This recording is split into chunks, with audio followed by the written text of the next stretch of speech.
Hello, everybody. I don't know how this is going to go.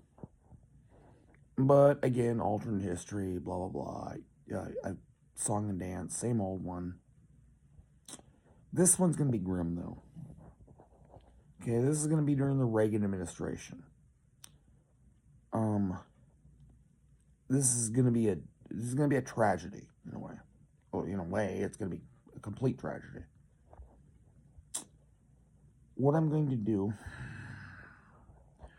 and the thought of this terrifies me, although it didn't happen, but it could have. And I'm going to deal with Abel Archer and what could have happened. And a lot of you will know that, what I'm talking about. I'm going to make this go worst case scenario. Abel Archer. November 7th, 1983.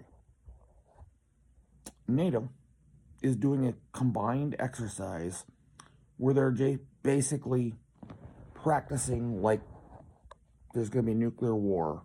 They're practicing. It's just an exercise, a test. It's a test. Okay, they're just practicing. You know, the combined arms of NATO. They're practicing what would happen if there was a nuclear war. Problem is, they made it look like, and it came real close to World War III, is from what I understand. The Soviet Politburo and their military intelligentsia thought we were preparing for war.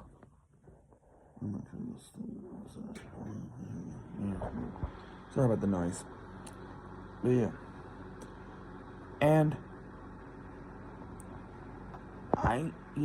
we do these exercises. It's all it is. We're not really going to attack or anything. An exercise. But in this timeline, I'm going to have the Soviet Politburo overreact. Or the military overreact. They're going to see what we're doing and immediately decide, well, not immediately, it takes a couple of days. Because I believe this exercise took a couple of days. It wasn't all done in one day. And they see what we're doing. They think we're preparing for war. And so, was November 7th, right? So November 8th. I'll make it the 9th. Let's make it the 9th. November 9th. 2 days later, the Warsaw Pact and the Soviet Union in general hit the Fulda Gap. They invade. Guns blazing. Just guns fucking blazing. They hit the Fulda Gap in Germany there. And, I mean, it's war. We're at war. There's nothing, NATO, obviously. Now, at this point, NATO does have all these people doing this exercise that are there, and so they can respond, but we're stunned by it. We had told the Russians, by the way. I believe we told them, look, we're going to be doing an exercise. It's not. Now, they probably thought, oh, you're doing it to fake us out, which is what happens here. But we told them, look, we're doing a test. All we're doing, we're just practicing for, God forbid it ever, the balloon ever drops, or goes up. Well, guess what's going to happen now? And we, President Reagan calls Premier Andropov and tells him, look, we are not going to, or we weren't planning to attack you at all. It was a total exercise, nothing more. Andropov's saying none of it. He thinks Reagan's lying. Ronald Reagan, Ronnie Reagan, And so he continues the attack, and complete surprise. We weren't expecting it. They move into West, they move They overrun West Berlin almost immediately, and then move through the rest of East Germany, to the inner German border, to West Berlin, or to West Germany rather, and start heading towards major cities.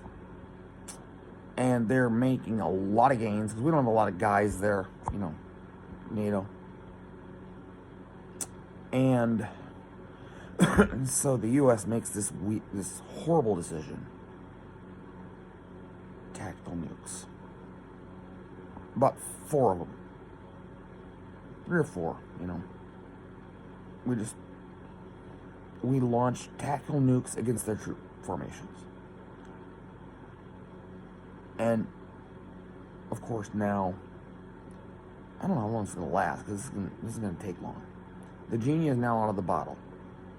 We've killed thousands of Soviet troops and Warsaw Pact troops. And they now have no choice. They have enough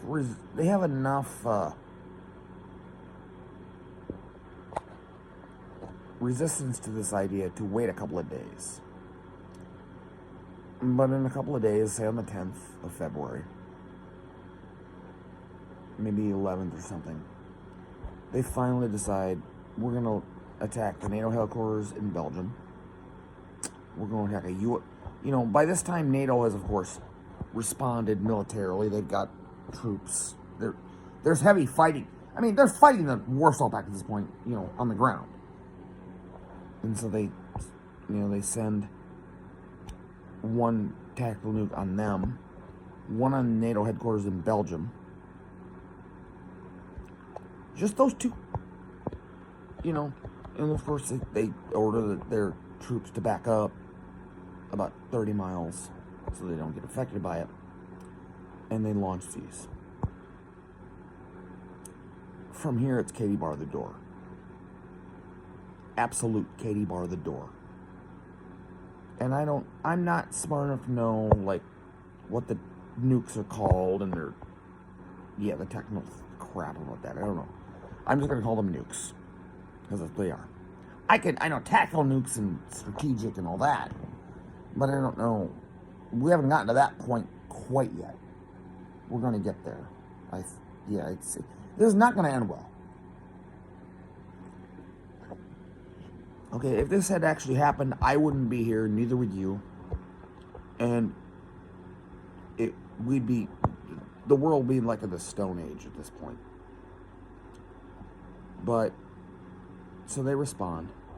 They do those 2. And we're still trying to negotiate with them and going look, they're trying to tell us, look, we launched 2 in response to your 3. Okay? We held back a little bit. But by this point, it's just, we make demands like back to the what it was a week ago. Back off to that point, and we'll stop. Which we would have done, but the Soviets don't hear it. So they keep coming. They're approaching the French border, okay? And they're threatening France now at this point. Even though, a lot of the troops have been wiped out with tactical nukes, a lot of them still are there, and they're going, they're going through a radioactive wasteland, some of them, and a lot of them will die from that. But they keep coming. We have to do it again. We send 2 more on their massive troop formations that are approaching France on the 11th, the morning of the 11th, and it has it happens, and now the Russians get serious. The Soviets. They decide, okay, this is how you want to play it. We're going for London, Paris, we're going to attack London. We're not going to attack the United States yet. But London, Paris, Oslo, Stockholm, and Helsinki. We're going to launch strategic nukes at those. Okay, now at this point, alright. At this point, not only is the genie out of the bottle, the genie is mocking us. Alright? And our only response can be, and again, they didn't attack the United States yet. They're still trying to leave room for negotiation, I think. And we try, but deaf ears, right? And so we're not going to attack the Soviet Union yet, but we have to respond strategically. So Warsaw, oh God, what is it? Bucharest, Prague, Warsaw Pact capitals are going to, 5 or 6 of them, we're going to take them down.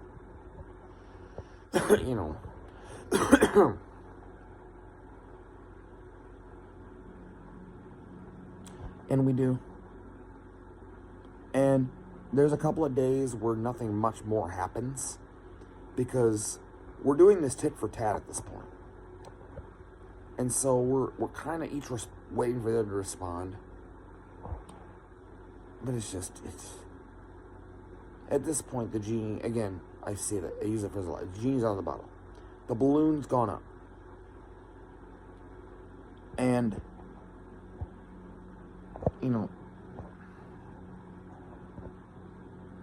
it is then that we launch one on Moscow. One missile. And not even a MIRV, it's a single warhead. But it's a huge one. We destroy most of Moscow in one go. We've attacked the Soviet Union. On the 13th. I mean, this thing, I can't even imagine the terror and tension that people were feeling while watching this. That the escalation.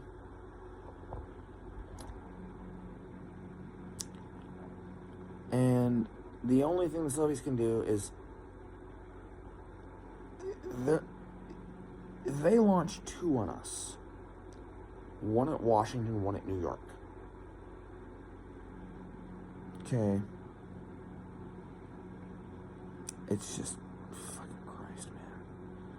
Once that's done, we're done. I mean, they don't quite destroy the whole cities because, those are big cities. But they do most of it. And so we respond with 2 of our own. One for Leningrad. One for Kiev. Which was then part of the Soviet Union, remember? Kiev, Ukraine. Then part of the Soviet Union. So we respond to their 1 with 2. Or their 2 with 2 more. Again, I think we're trying to make it proportional. We're trying to keep it. Maybe we can negotiate our way out of this. No. Because now, Andropov, of course, is furious. And to his, well, I was going to say to his credit, not really to his credit, he's a monster for doing this. He launches 30 nukes at Europe, at other places in Europe that haven't been hit yet. Places in France, Britain, Belgium, Germany, all of it. In Europe, not in the United States, in Europe. And now we respond,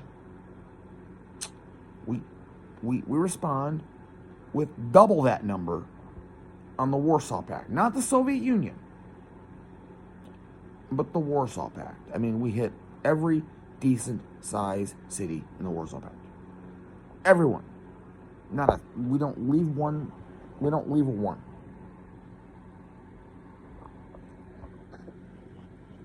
And now negotiations are like pointless. We're not going to have them. It's just stupid. Why even try? I mean, it's just the Soviet Union then just, they start bombing other places. They send 300 ICBMs to the United States and Canada and destroy literally everything possible. All the big cities are gone. They're going to be gone. All of them. Everything from Minneapolis to, Chicago to whatever. All gone. Good Lord, they're gone. Now, we have to do launch on warning at this point. We do the same thing. We have our bombers already in the sky by this point, of course. And we absolutely eviscerate the Soviet Union. But it doesn't matter at this point. There's no winner in this war. There will not be a winner. We're in the Stone Age now.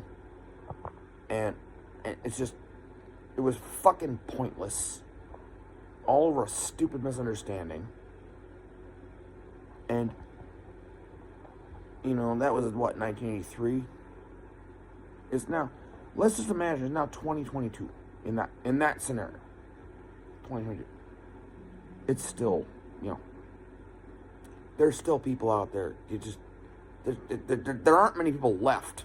I mean, there are people left. There's probably, the world population is probably like 1 billion at this point. It's kind of started to regrow a little. We're up to like 1 billion. Because, by the way, too, I forgot to mention this. While this is all happening, China's going to get nuked by somebody. I'm not even sure who. And so are any other nations. There's going to be a lot more nuking elsewhere in the world going on once we really escalate it. There's not going to be too many places in the world, other than maybe like Africa, let's say, that are untouched by nukes, at least physically. And even those places are going to be touched by the radiation. And it's just, that was my nightmare growing up. That was my nightmare. I can't even imagine. It could have happened. Just out of the blue one day. We could have just suddenly been in a nuclear war, not known why. And that's the other thing. Like, if you're me, I was 11 years old that year. I would have been 11 when this happened. All right? And we're just doing our lives, blah, blah, blah, like I've been doing. And suddenly there's these nuclear weapons flying around. There would have been no explanation as to why. Most Americans would never know that it was this stupid misunderstanding. No clue. And I don't know if I'd be alive. No, I doubt it. I lived in a place that was never going to get nuked. I mean, I live in a small town. But I'm sure the radiation would have gotten here. And especially being in February, the wind out of the north a lot, because it's cold, it would have come down from Minneapolis. We would have gotten, radiation poisoning. We'd all be dead. I'm guessing I'd have died. But let's say I'd lived. Say somehow I found a place, a shelter where radiation didn't penetrate. And I waited out and I lived. What kind of world would it be? I mean, you can only imagine, right? You can only imagine. I mean, it's the Stone Age. There's no technology left that what existed. It's all gone. No radios, nothing. No way. You can't, no telephone, nothing. It's all, I mean, I can't even, you might think, well, no, it was like in the 1820s. Let's say we could just, no. Even that level of technology is now destroyed.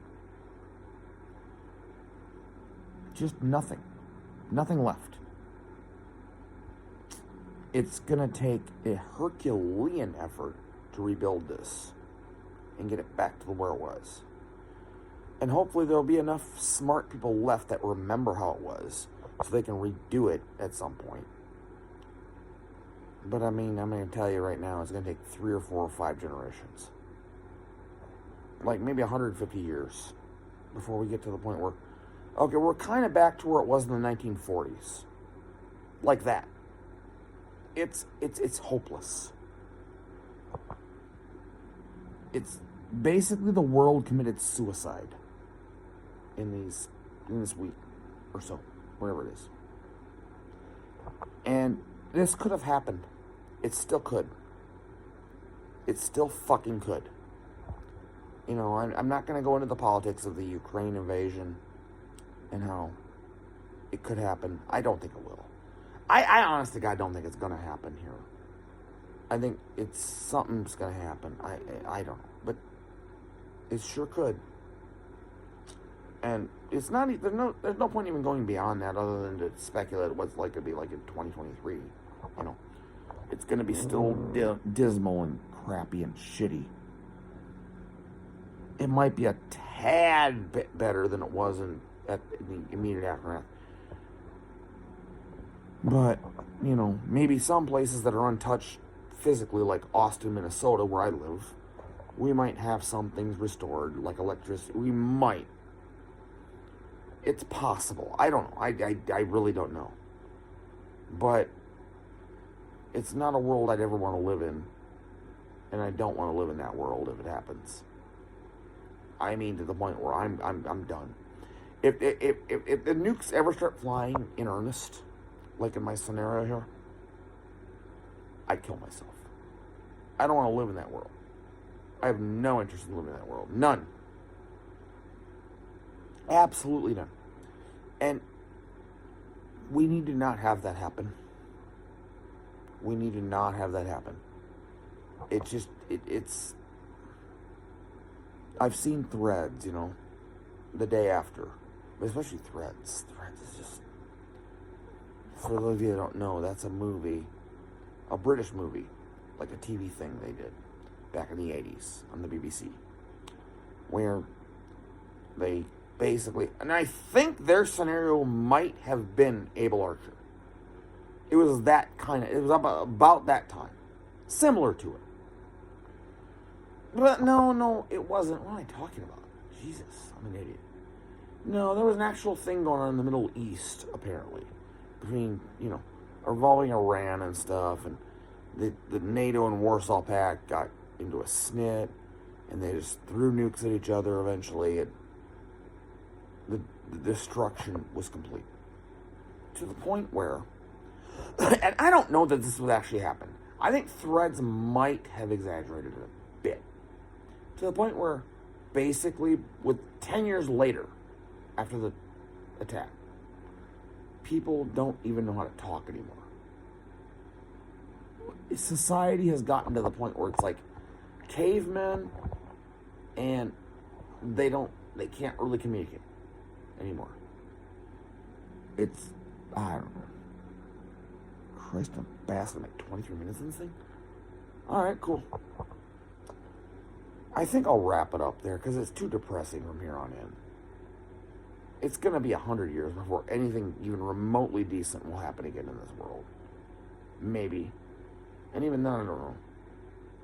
All the smart people will have died by then. And so, what does that leave? Unless they teach others, which I hope they would. But, you know, eventually the world will come back. It might be 1,000 years. It's that dire. Okay? And it's very sobering. But I'm out.